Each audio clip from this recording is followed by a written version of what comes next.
Nós agora vamos falar do exame de consciência que é necessário fazer para a gente poder se confessar bem. Porque o que é se confessar? Se confessar é nós mesmos sermos nossos próprios acusadores no tribunal da reconciliação com Deus, da reconciliação com a igreja.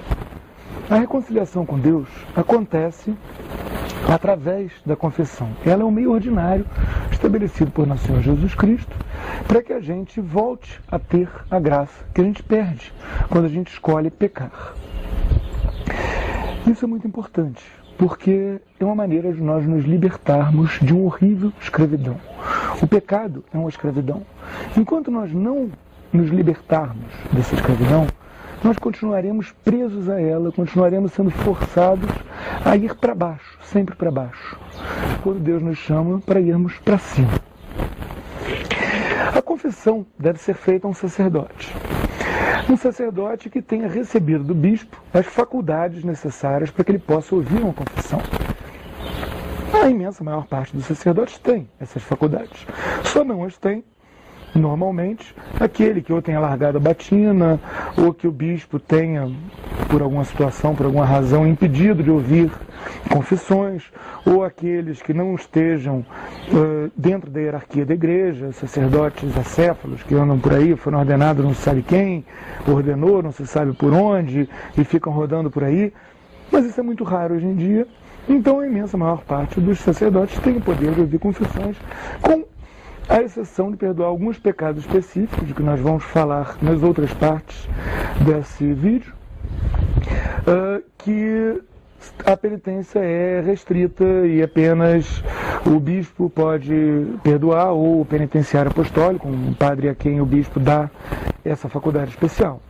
Então, normalmente, a gente chega na paróquia, o pároco, ele tem as faculdades e a gente pode e deve se confessar com ele.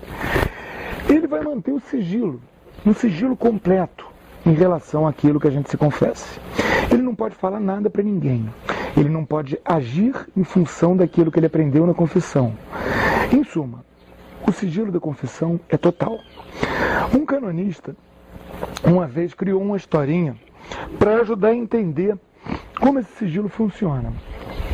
Uma historinha exagerada, mas que ajuda a perceber o quanto é forte esse dever do sigilo. Como funciona essa historinha? Imagine que um sujeito tenha sido convidado pelo padre para ir almoçar na casa dele. Então, depois do convite, antes do almoço, ele mata a mãe do padre e esconde o corpo da mãe do padre dentro do porta-malas do carro do padre. Antes do almoço, ele chega para o padre e pede para se confessar. E confessa que ele matou a mãe do padre, confessa que ele escondeu o cadáver da mãe do padre no porta-malas do carro. Pois bem, o padre não pode nem desconvidar ele para almoçar, nem tratar ele mal durante o almoço, nem ficar triste, nem sequer abrir o porta-malas do carro, a não ser que ele já fosse abrir por outra razão, pneu furado, botar uma mala dentro. Ou seja, o sigilo é total, é completo, é absoluto. O padre não pode sequer pensar na gente, olhar para a gente de uma maneira diferente em função daquilo que a gente tenha confessado a ele. Portanto, esse medo a gente não precisa ter. O padre que violar o segredo da confissão, ele é excomungado. E, acredito, padres não querem ser excomungados. Quem é que vai se confessar?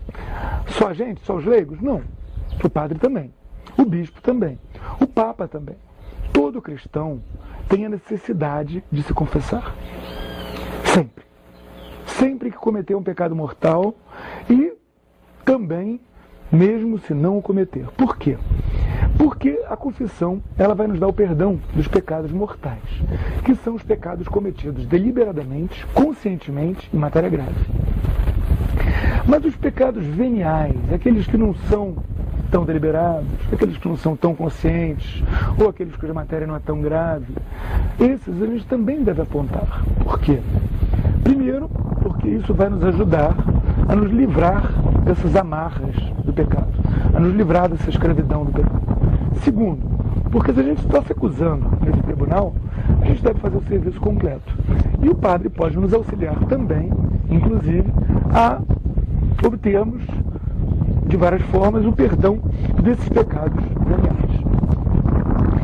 A confissão, ela deve ser ouvida num confessionário, provido na grade fixa entre o pecador e o penitente, dentro da igreja oratório.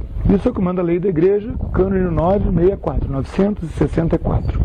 É um direito da gente, de cada um de nós, ter a nossa confissão ouvida no confessionário, com uma grade fixa, dentro da igreja, dentro do oratório. Se alguma razão justa, forte, por exemplo, não haver confessionário, por exemplo, nós termos um desespero de ter a confissão ouvida, então encontramos um padre no adro da Basílica da Aparecida pedindo para ele ouvir a confissão ali mesmo, ela pode ser ouvida fora, mas não deve. O ideal é que ela seja sempre ouvida no confessionário.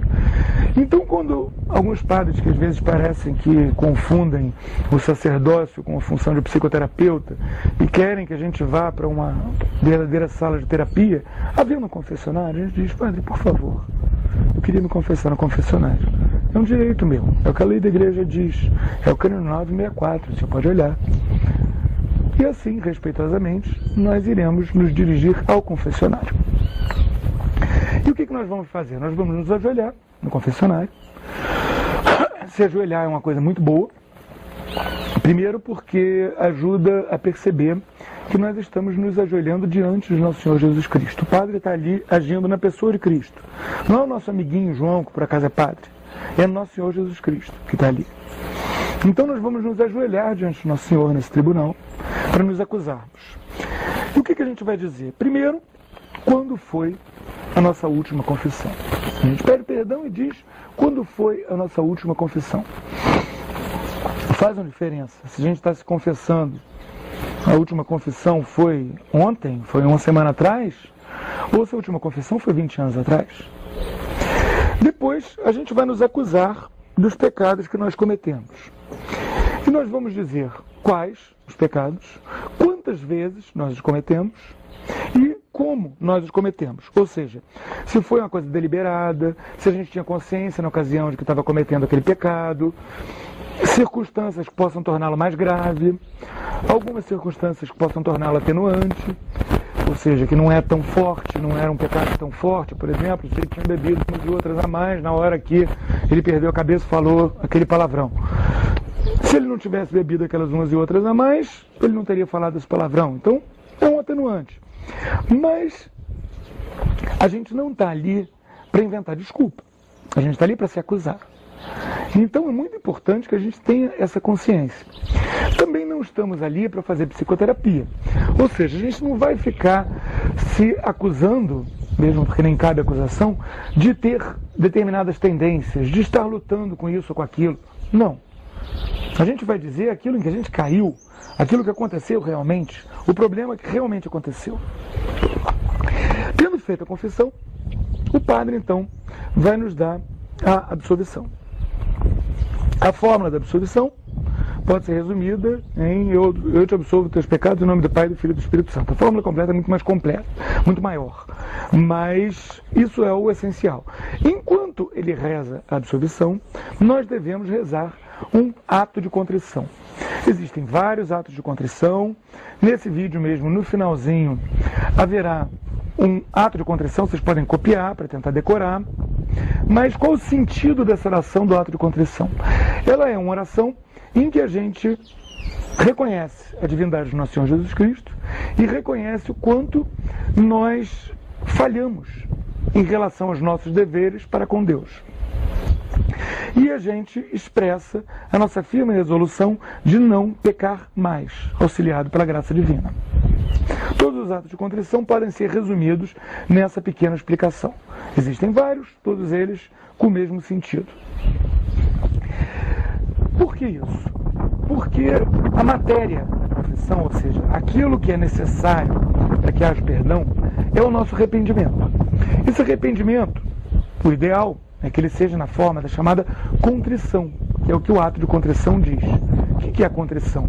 É o horror ao pecado movido pelo amor a Deus.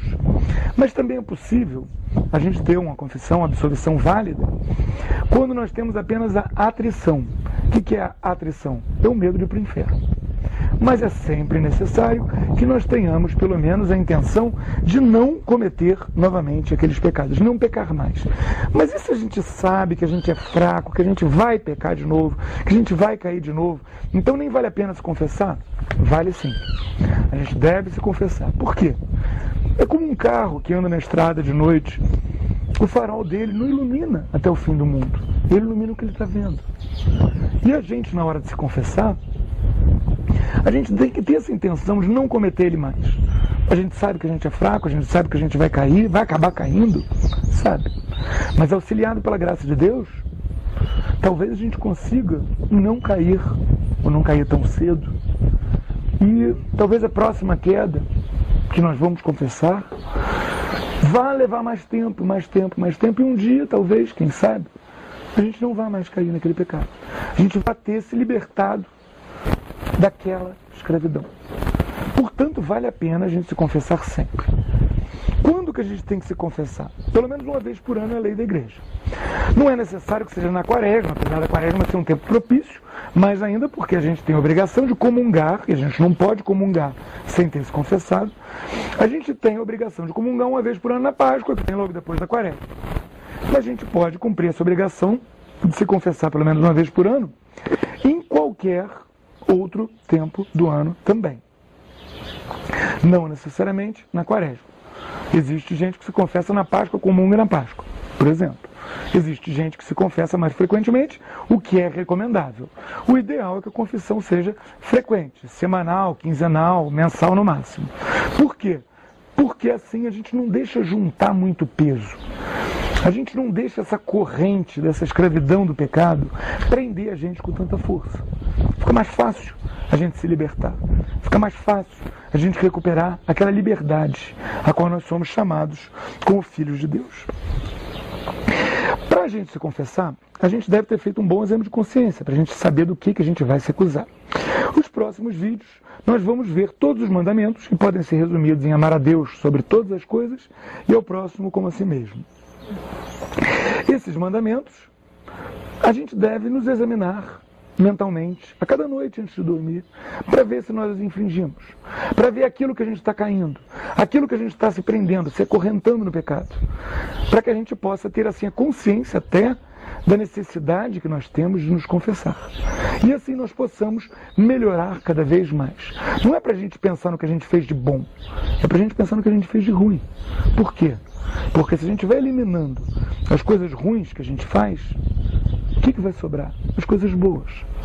Mas se a gente começa a se comprazer nas coisas boas, olha, eu fui tão bom hoje quando eu fiz tal coisa, a gente esquece das coisas ruins, elas continuam ali, elas continuam arrastando a gente para baixo.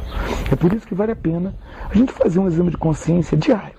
Antes de dormir, a gente deita na cama, reza, pede a ajuda de Deus e pensa, o que eu fiz de errado hoje? Nos próximos vídeos vamos então ajudar a nos guiar ao longo desse exame de consciência. Louvado seja nosso Senhor Jesus Cristo. Em nome do Pai, do Filho e do Espírito Santo. Amém.